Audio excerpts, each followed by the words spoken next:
Hey, the man accused of killing 11 people at the Tree of Life Synagogue in Squirrel Hill back in 2018 will stand trial.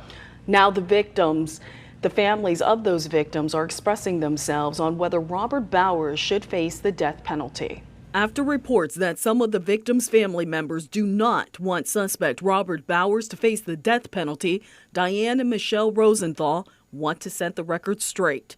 They're the sisters of Cecil and David Rosenthal, who were among the 11 people killed in the deadly mass shooting at the Tree of Life Synagogue in Squirrel Hill.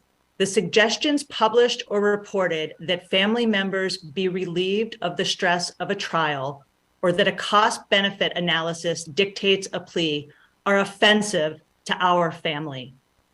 This plays right into the hands of the ongoing transparent strategy by the defense to delay in hopes of achieving this result. The Rosenthal family, along with 6 other deceased victims' families, wrote a letter to the U.S. Attorney General saying they want Bowers to be sentenced to death. We don't want to be here, and we know the emotional toll this trial potentially brings. But we owe it to our brothers, Cecil and David. The suggestion that all the family members of the deceased victims do not wish to proceed with a death penalty case is false.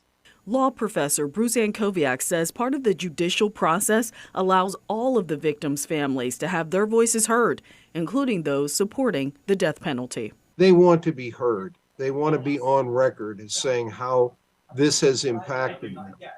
And so I think to some extent it is important for these individuals to have a time to make their statement and to have their say. At the end of the day, though, it is going to be up to that moral judgment of those 12 people as to whether or not they can unanimously say this is that rare case in which death is the appropriate penalty.